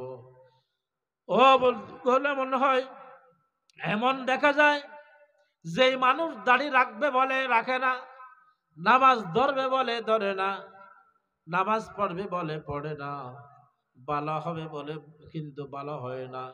নিজের চোখের সামনে দেখা যায় যেই কথা বলে সেই কথা পূরণ করার সময় পায় নাই, আজরাইল এসে এমন তাফর মেরে দুনিয়া থেকে নিয়ে গেল। এইরকম আছে না নাই? অনেক সময় মানুষেরা বলে কিন্তু সুযোগ হয় না, ভালো হওয়ার সুযোগ আল্লাহ দেয় নাই। তাহলে যেই সময় আমরা পাবো, যে সময়টুকু হায়াতটুকু পাবো, এই সময়কে কাজে লাগাতে হবে আমাদেরকে। আমাদেরকে ভালো মুসলমান হিসেবে, ভালো রাসূল পাকের উম্মত হিসেবে, আল্লাহ তাআলার খাঁটি বান্দা হিসেবে আমাদেরকে পরিগণিত হতে হবে। না হলে উপায় নাই ভাই। আমরা আজকে থেকে সিদ্ধান্ত নিব, আমাদের ঘরের ভিতরে, ছেলে সন্তানের ভিতরে, আত্মীয় স্বজনের ভিতরে, সম্পদের ভিতরে, টাকা পয়সার ভিতরে যে কোনো সমস্যা হয়, বিপদ আপদ হয়, আমার লস হয়, আমার লোকসান হয়, আমার লস ডুবে যাবে, আমার জাহাজ ডুবে যাবে, কিন্তু আমরা একটা শব্দ বলবো, ইন্না লিল্লাহ, ইন্না লিল্লাহ। আল্লাহ পাক দিয়েছেন, আল্লাহ পাক নিয়ে নিয়েছেন, আর কোনো কথা নাই। যদি নসিবে থাকে আল্লাহ পাক আমাকে দিবেন। অনেক সময় দরিদ্রতার কারণে স্বামী এবং স্ত্রী দুইজন ঝগড়া বেঁধে যায়। এই সময় স্ত্রী স্বামীকে বলেন, ও স্বামীরে, ও স্বামীরে, ধৈর্য ধারণ করো। আল্লাহ পাক হয়তো আজকে আমাদেরকে পরীক্ষা নিচ্ছেন। আমাদের ঘরে চাউল নাই, ডাউল নাই, ভাত নাই, খাবার নাই। সন্তানেরা কান্নাকাটি করে, অসুবিধা নাই, অসুবিধা নাই। আলেমদের জবান থেকে শুনেছি, আল্লাহর নবীর ঘরে এমনও গেছে সপ্তাহের পর সপ্তাহ চুলায় আগুন জ্বলে নাই। আমার নবীর ঘরে যদি, আমার নবীর চরিত্র যদি এই হয়, আমরা আজকে একদিন বা 2 দিন ঘরে চাল নাই, ডাল নাই, কোনো সমস্যা নাই। চুরি করতে হবে না, বাটপারি করতে হবে না, সুদ খেতে হবে না। আমরা ধৈর্য ধারণ করব। আল্লাহ পাক রব্বুল আলামিন এইভাবে যদি স্বামী স্ত্রীকে পরামর্শ দেয়, সান্ত্বনা দেয়, স্ত্রী যদি স্বামীকে সান্ত্বনা দেয়, এই ঘরের মধ্যে আল্লাহর রহমত নাজিল হবে। তাদের সমস্যা আল্লাহ পাক সমাধান করে দিবে। আল্লাহ পাক বলেন, বান্দারে, তোমরা যখন আমার উপরে তাওয়াক্কুল করো, বিপদে পড়ে, আমি তোমাদের জন্য যথেষ্ট হয়ে যাই। আল্লাহ পাক বলেন, وَمَن يَتَوَكَّلْ عَلَى اللَّهِ فَهُوَ حَسْبُهُ। যে ব্যক্তি আল্লাহর উপর ভরসা করে, যে ব্যক্তি আল্লাহর উপর ছেয়ে থাকে, আল্লাহর দরবারে যে ব্যক্তি ধরনা দেয়, আল্লাহ পাক বলেন, আমার বান্দার জন্য আমি আকাশের মালিক যথেষ্ট হয়ে যাই। बर तवक्कुल हर खुदा हर सुबह शाम मेरा सानद रिज़्क़ तावज़ला मकाम। बर तवक्कुल हर खुदा हर सुबह शाम मेरा सानद रिज़्क़ तावज़ला मकाम। কবিরা বলছেন, ও দুনিয়ার মানুষেরা, আল্লাহ পাকের উপর ভরসা করো। যদি আল্লাহ পাকের উপর ভরসা করো, অদৃশ্য ভুবন থেকে তোমার জন্য রিজিক মিলে যাবে। অদৃশ্য ভুবন থেকে তোমার প্রয়োজন মিটাইয়া দেবে। জোরে বলেন না সুবহানাল্লাহ। ভাইরা, আপনাদের জিম্মা আছে নাকি? আপনাদের কষ্ট হচ্ছে নাকি? আল্লামা আব্দুল্লাহ আল মারুফ সাহেব আসলে ইনশাআল্লাহ আমি ছেড়ে দেব। সুন্দর বয়ান করে, আমার খুবই পছন্দ হয়, ওনাকে বেশি লাইক করি, আমি অনেক মহব্বত করি। এইরকম আলেম প্রয়োজন। আল্লাহ পাক আমাদেরকে এই ছোট ছোট বিষয়গুলি জীবনে আমল করার তৌফিক দান করুন, আমিন। অনেক সময় অভাবের কারণে ধৈর্য হারা হয়ে সংসারে অশান্তি হয়। অভাবের কারণে নিজের সন্তান মা বাবার সাথে বেয়াদবি করে, অভাবের কারণে নিজের স্ত্রী চলে যায়, অভাবের কারণে নিজের স্বামী বউকে তালাক দেয়, অন্যত্র পালিয়ে যায়। ধৈর্য ধরে না, সবর করে না, তাহলে এটা আমাদের জন্য পরীক্ষা। ভাই, বিভিন্নভাবে আল্লাহ পাক পরীক্ষা করবেন। আল্লাহ রাব্বুল আলামিন এই দুনিয়ার জগতে যত মানুষ আছে, সব মানুষকে আল্লাহ রাব্বুল আলামিন ডেকে বলেছেন, তোমরা কি মনে করছো ও দুনিয়ার মানুষেরা, আমরা এমনিই কি তোমাদেরকে জান্নাতে আমি দেব? কি মনে করছো তোমরা, তোমাদেরকে পরীক্ষা করা হবে না? এনে মনে করছো দেবের জান্নাতে এনে দৌড়ে যাবে? না না, হবে না, তোমাদেরকে পরীক্ষা করবে আল্লাহ পাক। আল্লাহ রাব্বুল আলামিন সূরা বাকারার 214 নম্বর আয়াত আল্লাহ পাক বলেন, আম হাসিবতুম আও তাদখুলুল জান্নাতা ওয়ালাম্মা ইয়াতিকুম মাসালুল লাযীনা খালাউ মিন ক্বাবলিকুম মাসাতুহুমুল বাসাউ ওয়াদ-দাররাউ وزلزلوا حتى يقول الرسول والذين آمنوا معه متى نصر الله ألا إن نصر الله قريب আল্লাহ বলেন, তোমরা কি মনে করছো যে এমনিতে আল্লাহর জান্নাতে চলে যাবে? তোমরা কি মনে করেছো আমার জান্নাতে এমনিতেই চলে যাবে? অথচ এখন পর্যন্ত তোমাদের উপরে কোন আগের পূর্ববর্তীদের মুসলমানদের ন্যায়, আগের মুসলমান যারা ছিল, আগের পয়গম্বর যারা ছিল, এদের মতো তোমাদের উপর এখনো বিপদ আসে নাই, এখনো মুসিবত আসে নাই। এদের মতো তোমাদের উপর জুলুম এখনো আসে নাই। তাদের উপরে আল্লাহ পাক বলেন বহু কষ্ট, তাদের উপরে বহু কষ্ট, বহু নির্যাতন, বহু যন্ত্রণা, বহু জুলুম নির্যাতন নিপীড়ন করেছে। তারা এমনকি এই কঠিন মুসিবতের সম্মুখীন হয়ে এমনকি তদানীন্তন রাসূল পর্যন্ত, সেই যুগের নবী এবং রাসূল পর্যন্ত, তাহাদের সহচর যারা ছিল তারাও এই কথা বললে যে মাতা নাসরুল্লাহ, সেই যুগের ইমানদার এবং নবী রাসূলরা পর্যন্ত আল্লাহ পাকের দরবারে ফরিয়াদ করত, মাতা নাসরুল্লাহ, আল্লাহ তোমার সাহায্য কখন আসবে, তোমার পক্ষ থেকে সাহায্য কখন নাজিল হবে? আমাদের এই রকম নির্যাতন, এই রকম অত্যাচার, এই রকম নিপীড়ন, এই রকম অত্যাচার, আল্লাহ পাক তাদেরকে সান্ত্বনা দিয়ে বলেছেন, আলা ইন্না নাসরাল্লাহি করিব। তাদেরকে সান্ত্বনার বাণী শুনি আল্লাহ রাব্বুল আলামিন কোরআনের আয়াতের ভিতরে, কোরআনের বাণীর ভিতরে বলেন, একটু ধৈর্য ধরো, একটু সবর করো, অর্থাৎ তোমাদের কাছে অতি নিকট আল্লাহর সাহায্য। আলা ইন্না নাসরাল্লাহি করিব, তোমাদের উপর সাহায্য, আল্লাহ পাকের সাহায্য, নুসরত অতি নিকটে, অতি নিকটে, একটু অপেক্ষা করো। প্রিয় বন্ধুগণ, হযরত নূহ আলাইহিস সালাতু ওয়াস সালাম,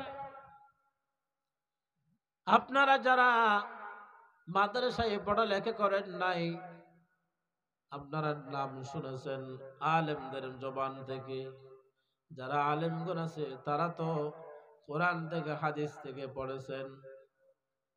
আল্লাহর পয়গম্বর, জলিল কদর পয়গম্বর হযরত নূহ আলাইহিস সালাতু ওয়াস সালাম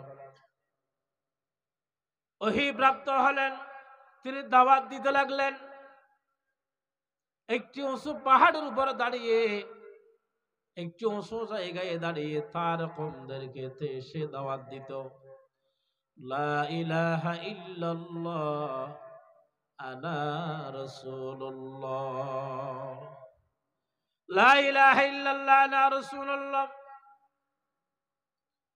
আল্লাহ ছাড়া কোনো ইলাহা নাই, উপাস্য নাই, কোনো মাবুদ নাই, আমি হলাম আল্লাহর রাসূল। এইরকম যখন তিনি দাওয়াত দিতেন, কাফেরের গোষ্ঠীরা তাদের কাফেরের গোষ্ঠীরা আল্লাহর নবীর এই বাণী শোনার পরে কেউ কেউ তাদের কানে আঙ্গুল ঢুকিয়ে দিত, কেউ কেউ তাদের রুমাল দিয়ে মুখ চেপে ধরত, কেউ কেউ দৌড়ে পালিয়ে যেত, কেউ কেউ সবটা তাদের চেহারাতে তাদের চেহারা এইরকম দুই হাত দিয়ে চেপে ধরত। আর কেউ তারা নবীজিকে গালি দিত, আল্লাহর নবী হযরত নূহকে গালি দিত। এইভাবে একদিন যায়, 2 দিন যায়, তিনি তো তার প্রচার করতে আছে, ভালো কথা বলতে আছে। মুসলমান, হাদিস শরীফের ভিতরে এসেছে তিনি যখন দাওয়াত দিতেন আবার নবী ইরশাদ করেছেন, আল্লাহর পয়গম্বর হযরত নূহ যখন দাওয়াত দিতেন, ওনার আওয়াজ পৃথিবীর এক প্রান্ত থেকে আরেক প্রান্তে চলে যেত। ওনার আওয়াজ, ওনার এই ঘোষণা, আল্লাহ তাআলার ওয়াহদানিয়তের ঘোষণা যখন দিত, ওনার আওয়াজ এক প্রান্ত থেকে অনেক দূর প্রান্তে চলে যায়। কাফেররা তার উপর অতিষ্ঠ হয়ে, কাফেররা তার উপর অসন্তুষ্ট হয়ে এবং কলেমার আওয়াজের বিরোধিতা করে, তার বিরোধিতা করে, তাকে গালি বর্ষণ করে, তাকে গালি দেয়, তাকে পাগল বলে, তাকে মারে। এমনকি মারতে মারতে অনেক সময় তাকে বেহুশ করে ফেলে। অনেক সময় বেহুশ থেকে হুঁশ হওয়ার পর আবার যখন বলে আনা রাসূলুল্লাহ, লা ইলাহা ইল্লাল্লাহ, আনা রাসূলুল্লাহ, তখন আবার মারে, আবার বেহুশ হয়। আরেকদিন হযরত নূহ আলাইহিস সালাতু ওয়াস সালামকে এইরকম ঘোষণা দেওয়ার পরে মারতে মারতে বেহুশ হয়ে গেল, তার পুরা শরীর রক্তাক্ত হয়ে গেল, তার পরনের কাপড়টি রক্তাক্ত হয়ে গেল, পরনে যে লুঙ্গি, পরনে যে কাপড় রক্তাক্ত হয়ে গেল। এবং হযরত নূহের কাফেরা স্ত্রী সে বলল ওদেরকে, ও কাফেররা, তোমরা যে ওকে মারো, তোমরা কেউ যে মারো, সে তো একজন পাগল। নিজের স্ত্রী বলে সে তো একজন পাগল। পাগল যেহেতু পাগলামির কারণে এইসব বলে, তোমরা যে মারো সেই মাইরে হবে না, সেই মাইরে হবে না, তাকে হয় হত্যা করো নতুবা এখান থেকে তোমরা বিতাড়িত করো। ও মুসলমান, তাহলে আমরা আজকে আছি 2021 সাল শেষ প্রান্তে, 2022 সাল শুরু হবে। আমরা এক একজনের এক এক বয়স, এক একজনের এক এক জীবন, এক একজনের এক একটা থিওরি, এক একটা চিন্তা ভাবনা।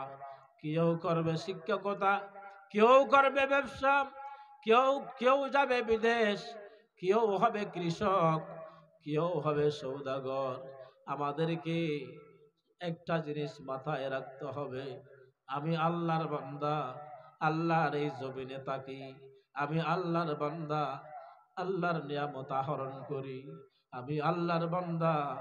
আমার উপর যদি মুসিবত দেয়, আমার উপর যদি নির্যাতন আসে, আমি সব কিছু আল্লাহর জন্য সহ্য করব, এরপরেও আমার মিশন থেকে পিছপা হবে না।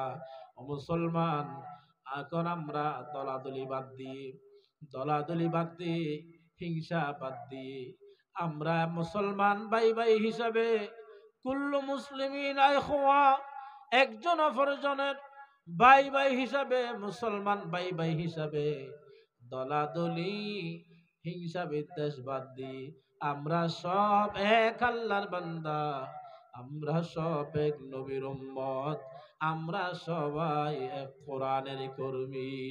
ঠিক কিনা বলেন?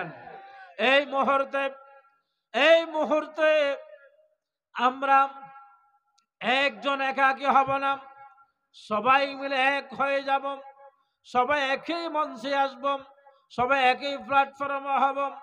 কে কওমি, কে আলিয়া, কে জামাত, কে সরমনাই, কে বিএনপি, কে আওয়ামী লীগ, কোনো প্রয়োজন নাই।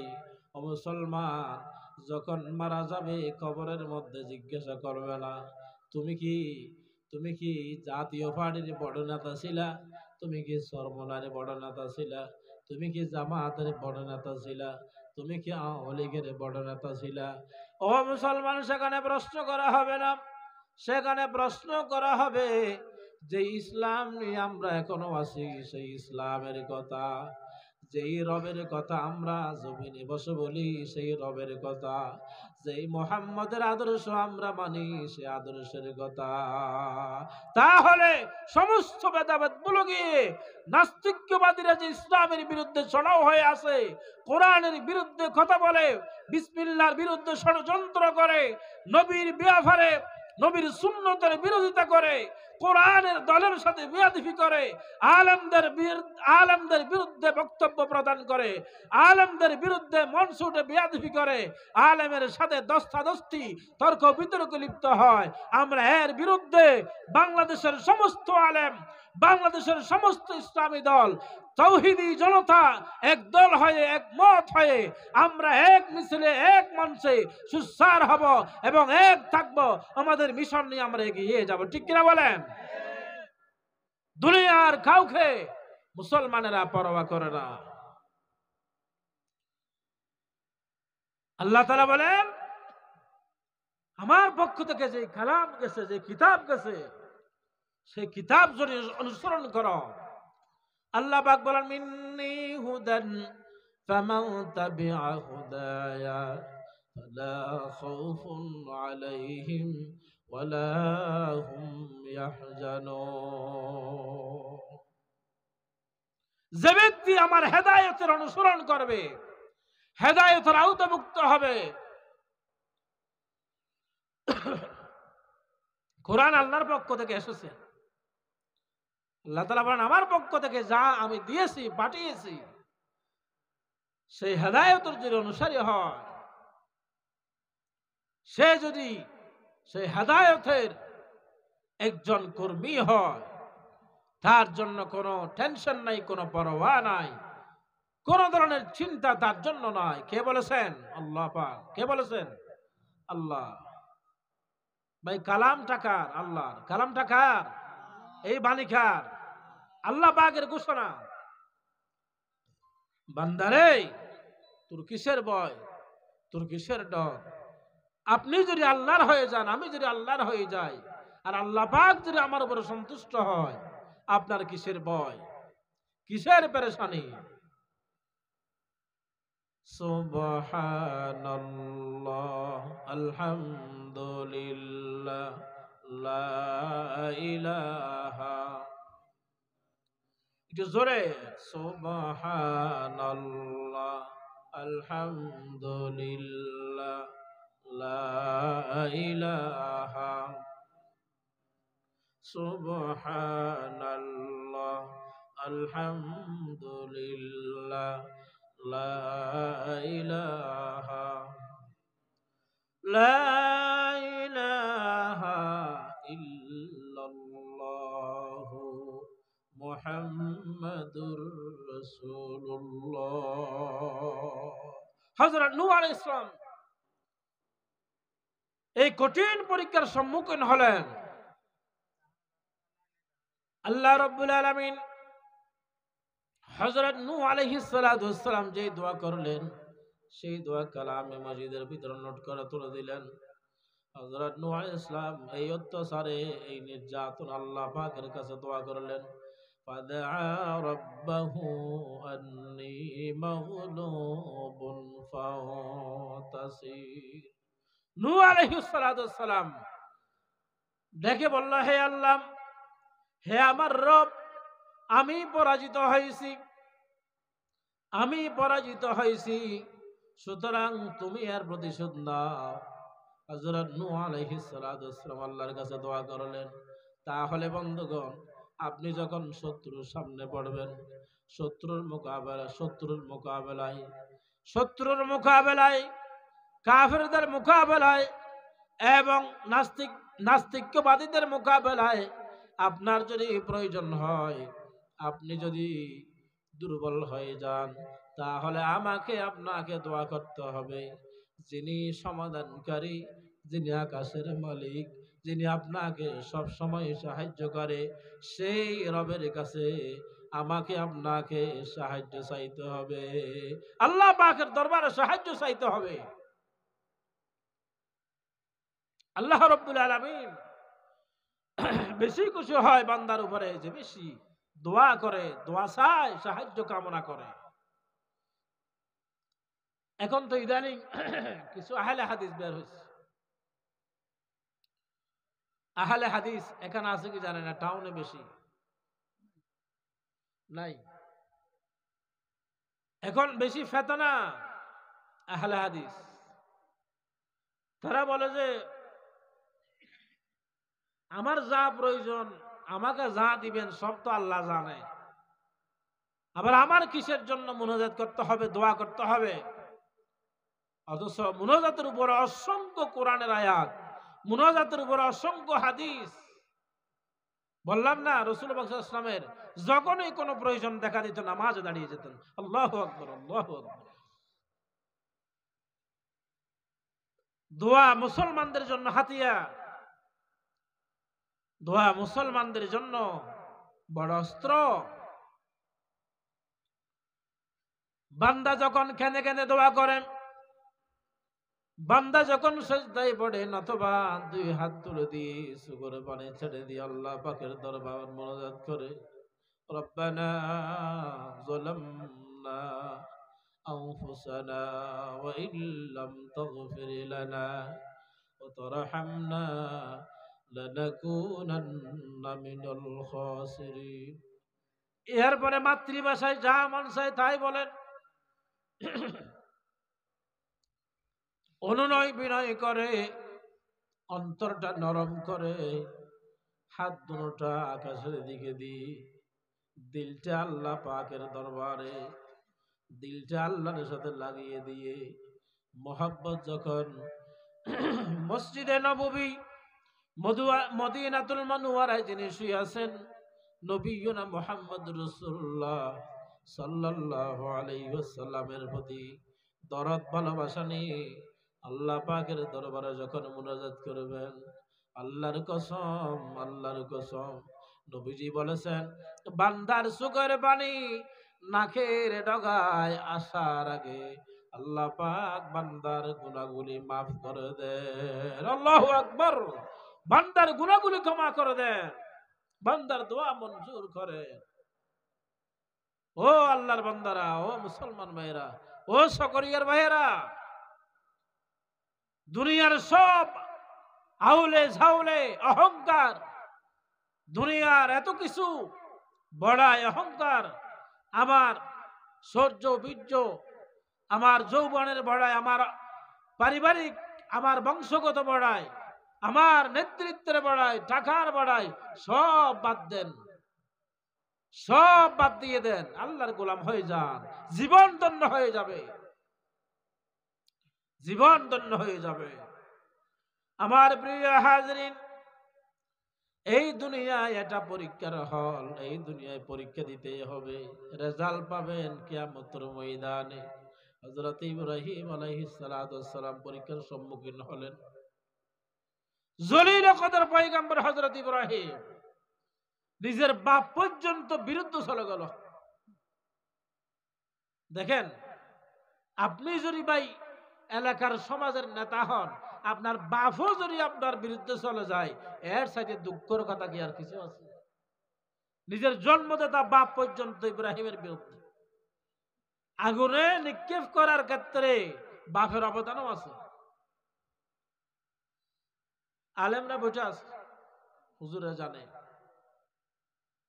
বাপ পর্যন্ত, বংশধর পর্যন্ত। হযরত ইব্রাহিম আলাইহিস সালাতু ওয়াস সালামকে আগুনে নিক্ষিপ্ত করা হয়েছে।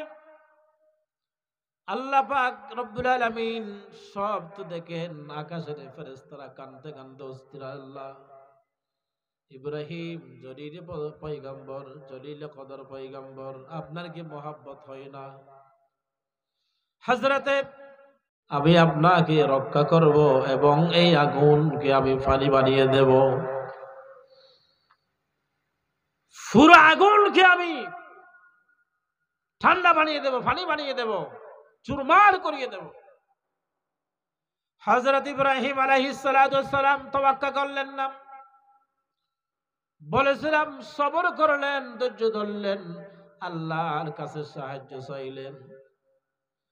আল্লাহ রাব্বুল আলামিন নোটিশ জারি করে দিলেন, কুলনা ইয়া নারু কুনি বারদাও ওয়া সালামুন আলা ইব্রাহিম। খবরদার, আমার ইব্রাহিমের একটা পশম যাতে ফোটা না যায়, শান্তিদায়ক হয়ে যাও, প্রশান্তিময় হয়ে যাও। আমার বন্ধুগণ, হযরতে মূসা আলাইহিস সালাতু ওয়াস সালাম,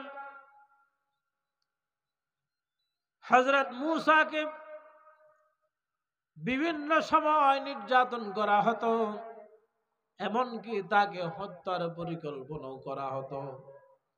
দুনিয়া থেকে বিদায় করার জন্য হত্যার পরিকল্পনাও তারা করো। বিভিন্ন সময় টিক্কারি মারত, বংশ নিয়ে বংশের বিভিন্ন মানুষেরা পর্যন্ত, কাফেররা পর্যন্ত গালি দিত। হযরতে মূসা আলাইহিস সালাতু ওয়াস সালাম এমনকি অসহ্য হয়ে আল্লাহ রাব্বুল আলামিনের দরবারে ফরিয়াদ করলেন। কোরআনুল কারীম নোট করে রেখে দিয়েছেন, আল্লাহ পাক নোট করে তুলে দিলেন কোরআনে, রব্বি নাজ্জিনি মিনাল কওমিজ যালিমিন। হে আমার রব, হে আমার আল্লাহ, এই অত্যাচারী কওমের হাত থেকে আমাকে রক্ষা করো, এই জালিমের হাত থেকে, কওমের হাত থেকে আমাকে রক্ষা করো, জালিমের হাত থেকে রক্ষা করো।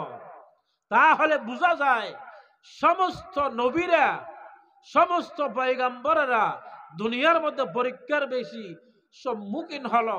এখনো আমরা যারা আছি, আমরাও যদি এদের উত্তরসূরি হয়ে আমাদের উপরে বালা মুসিবত আসে, আমাদের উপরে অত্যাচার আসে, কোরআনের খাতিরে, ইসলামের কারণে আপনি একজন মুসলমান হিসাবে আপনার উপর যদি অত্যাচার অনাচার আসে, তাহলে আপনাকেও ধৈর্য সহকারে মোকাবেলা করে আপনি কোরআনের পথে, ইসলামের পথে অটল থাকবেন, দৃঢ় থাকবেন। ঠিক কিনা মুসলমান? নাকি সরে যাব? এরা কি আল্লাহ তাআলার পথ থেকে সরেছে? কথা বলেন না। সরে গেছে? আত্মসমর্পণ করেছে? না, এদের কাছে মাথা নত হয় না।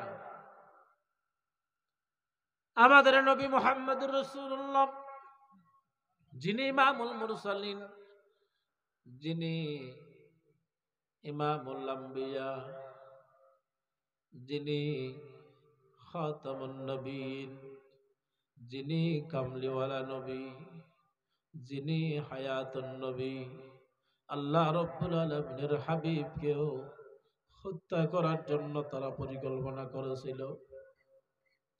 দুনিয়া থেকে বিদায় করে দিবে, এরপরেও তারা পারে নাই। এক এক সময় এক এক পরিকল্পনা। দাওয়াতি কাজের সময় আল্লাহর হাবিবকে চা থাকলে দিলে ভালো হবে। আল্লাহর হাবিবকে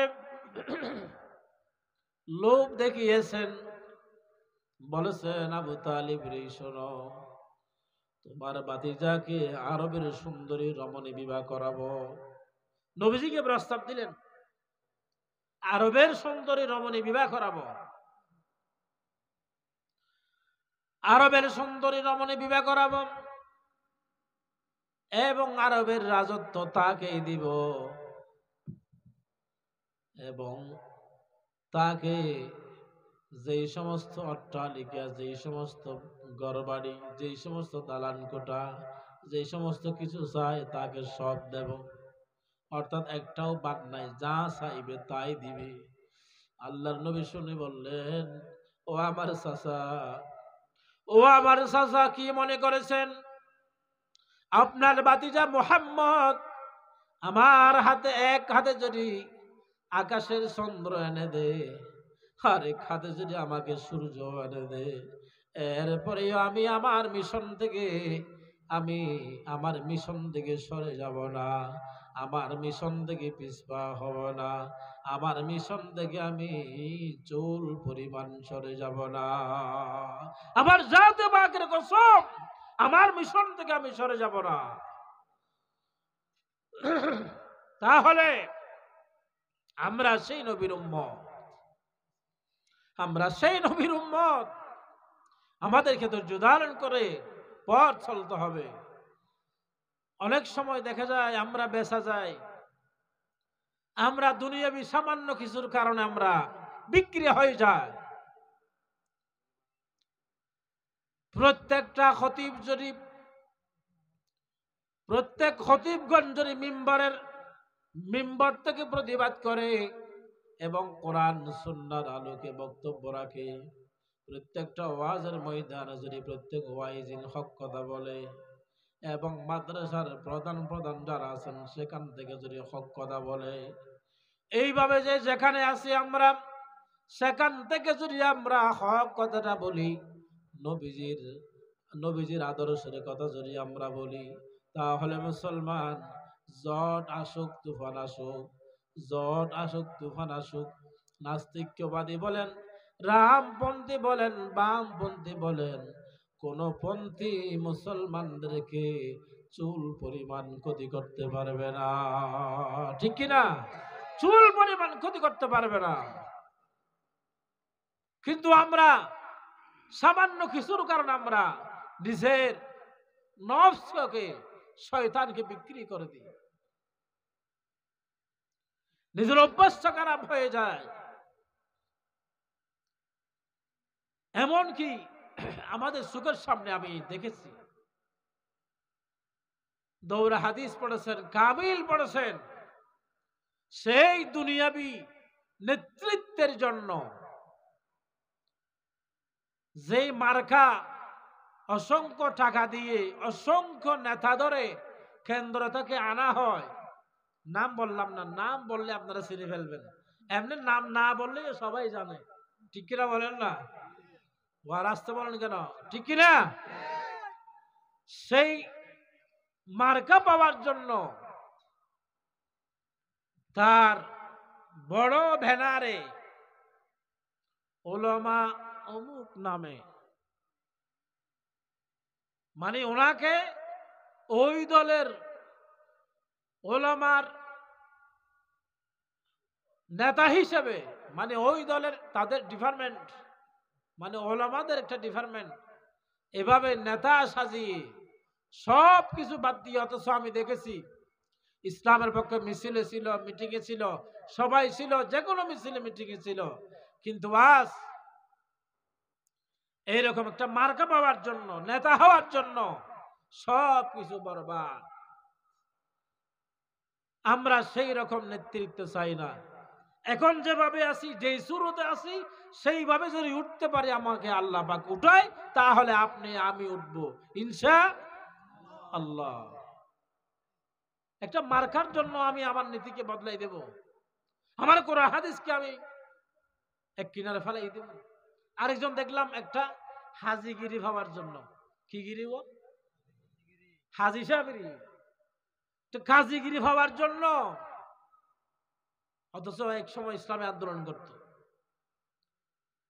ভূমিকা রাখতো। আমি দেখেছি চোখে, উনি আমার ইউনিয়নে কিছুদিন আগে দেখলাম, ভাই আপনার আলোচনা আমি ইউটিউবে শুনি, খুব ভালো লাগে, জুমার আলোচনাও আমি অনেক সময় দেখি। আমি বলছি, ভাই সেই ভালো লাগা বাদ দেন, এখন কাজীগিরি পাইছেন কিনা বলেন। হাতে বলছে যে হ্যাঁ পাইছি, বাস হইছি, আর কিছুর প্রয়োজন নাই। বলছিলাম না, কেউ যদি দুনিয়া ভাবার জন্য চেষ্টা করে, আল্লাহ পাক তাকে দেয় সিঙ্গেল। কি দে? সিঙ্গেল একটা দে, সে কি? দুনিয়া। কেউ যদি দিনের খাতিরে কিছু করে, আল্লাহ পাক তাকে দুইটা দে। কয়টা দে? দুইটা, ডবল দে। দুনিয়াও দেবেন, দিনও দেবেন, অর্থাৎ আখিরাতও এবং দুনিয়াও, দুদিকে সফল। আর যারা দুনিয়া চায় একদিকে সফল। তাহলে দুনিয়া চাইলে লস, দুনিয়া চাইলে কথা বলেন না, দুনিয়া চালি কি? আর যদি দিন চান তাহলে আপনার লাভ। আপনি যদি চিন্তা করেন যে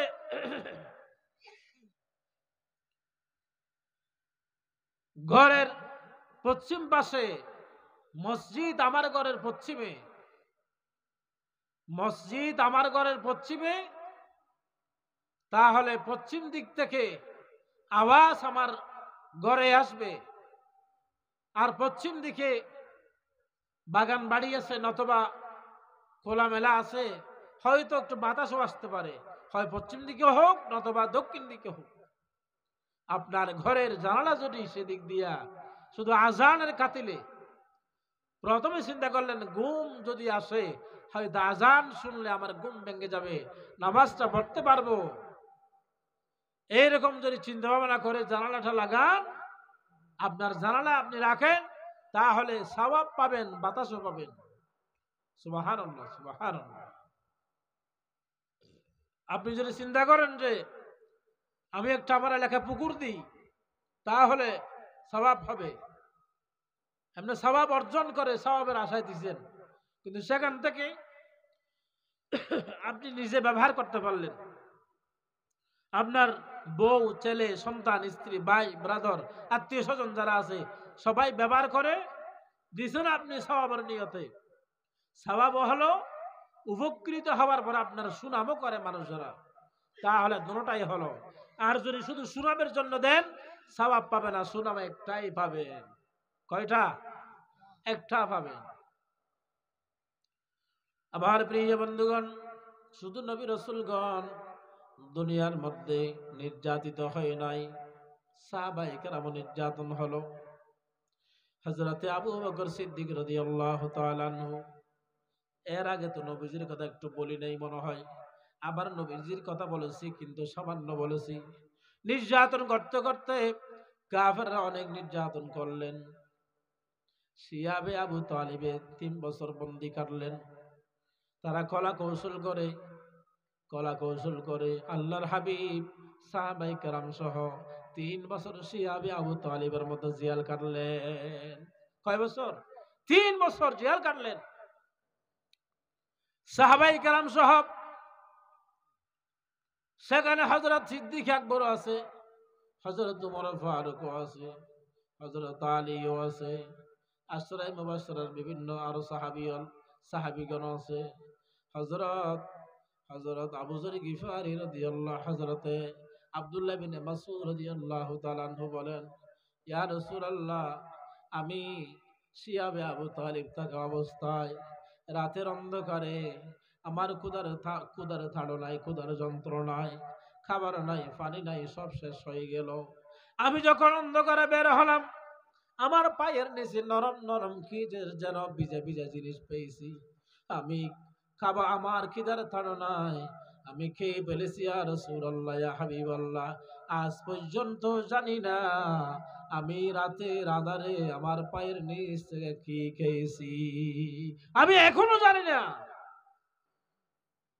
তাহলে বন্ধুগণ, শিয়াবে আবু তালিব 3 বছর জেল কেটেছেন। শুধু তাই নয়, প্রত্যেকটা সাহাবী নির্যাতন সহ্য করেছেন। হযরতে আবু বকর রাদিয়াল্লাহু তাআলা আনহু, উনি একদিন দাঁড়ে আর কামে ভাষণ দিচ্ছেন, কোরআন দিয়ে তেলাওয়াত করে করে ভাষণ দিচ্ছেন। কাফেররা আল্লাহর নবীকে, মুহাম্মদুর রাসূলুল্লাহ সাল্লাল্লাহু আলাইহি ওয়াসাল্লামকে সহ, আবু বকর সহ সবার উপর আক্রমণ করলো। এমনকি নবী করিম সাল্লাল্লাহু আলাইহি ওয়াসাল্লামকে একটু একটু আহত করলো, আর আবু বকরকে এমন মারলো, আবু বকর মারকে দাঁড়ে আর কামে শুয়ে গেল, বেহুশ হয়ে গেল। কোরআনের কারণে, ইসলামের কারণে, আর কোনো কারণ নাই, হুজুর এসে গেছে। আল্লাহ রাব্বুল আলামিন আমাদেরকে ঈমানের উপর রেখে, কোরআন এবং সুন্নাহর পথে রেখে, ধৈর্য ধারণ করে আমল করে এই পরীক্ষায় যাতে উত্তীর্ণ হয়ে সহি সালামতে ঈমানের সহিত দুনিয়া থেকে যাওয়ার তৌফিক দান করুন, আমিন।